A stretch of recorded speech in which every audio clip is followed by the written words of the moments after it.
ఢిల్లీ నగరం ప్రాచీన చరిత్రతో పాటు ఆధునికత కలగలిపిన ప్రదేశం. అయితే ఈ నగరం మచ్చుకి కనిపించని రహస్యాలను కూడా దాచిపెట్టింది. ఇవాళ మనం చెప్పుకోబోయేది చరిత్రలో నాటుకుపోయిన ఓ బావి గురించిన కథ. బావి పేరు అగ్రసేన్ బావి. పేరు వినగానే అందరికీ చీకటి నీళ్లు, ఆత్మహత్యలు, దయ్యాల ఊహలు వస్తాయి. ఈ బావి నిర్మాణం 10వ శతాబ్దంలో టోమర్ వంశపు రాజు అనంగల్ పాల్ సెకండ్ ద్వారా ప్రారంభమైందని చెబుతారు. కానీ ఇంకొంతమంది విశ్వసించేది ఇది నిజానికి మహాభారత యుగానికి చెందిన మహారాజు అగ్రసేన్ నిర్మాణమని చెబుతారు. నిజానికి ఇది ఎర్రపు ఇసుకరాయితో నిర్మించబడిన 103 మెట్ల బావి. 60 మీటర్ల పొడవు, 15 మీటర్ల వెడల్పుతో నిగనిగలాడే శిల్పకళను ప్రదర్శిస్తుంది. తరతరాల పాటు ఇది ఒక నీటి నిల్వ కేంద్రం, ఆధ్యాత్మిక స్థలం మరియు ప్రయాణికుల విశ్రాంతి ప్రదేశంగా పనిచేసింది. బావిలో దిగే కొద్దీ కాంతి తగ్గిపోతుంది, శబ్దాలు మారిపోతాయి, పక్షుల శబ్దమే ఆలస్యంగా వినిపిస్తుంది.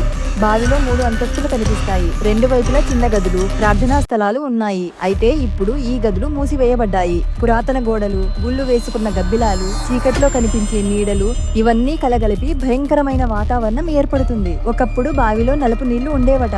ఆ నీళ్లు మానవులను ఆకర్షించి మంత్రగాళ్లలాగా ఆకర్షణ కలిగించి చివరికి వాళ్ళని బావిలోకి దూకేలా చేసేవట. పూర్వకాలంలో ఇక్కడ ఎన్నో ఆత్మహత్యలు జరిగినట్టు జనం చెప్పుకుంటారు. ఇక్కడికి వచ్చిన వారిలో కొందరు తమ వెనక ఎవరో నడుస్తున్నట్లు, కళ్ళకు కనిపించని శబ్దాలు, గాలిలో ఎవరో మాట్లాడుతున్నట్టు అనిపిస్తుందని చెబుతారు. కొంతమంది అయితే బావిలో దిగుతూ దిగుతూ మనస్సు ఊగిసలాడేలా, ఆలోచనలు మతిపోగొట్టేలా అనుభూతి కలిగిందని అంటారు. కానీ ఇది నిజంగా దయ్యాల పనేనా, లేదా మనిషి మనస్సు చీకట్లో కల్పించుకునే భయమా? బావి నిర్మాణ శైలి, వంకర గోడలు, ప్రతిధ్వనులు ఇవన్నీ కలిసి భ్రమణ కలిగించేలా మారతాయా? కొందరేమో దీన్ని పారానార్మల్ యాక్టివిటీ అంటారు, మరికొందరు దీన్ని భ్రమాత్మక అనుభూతి అంటారు. ఈ బావి గురించి మీరేమనుకుంటున్నారో కామెంట్ల రూపంలో చెప్పండి.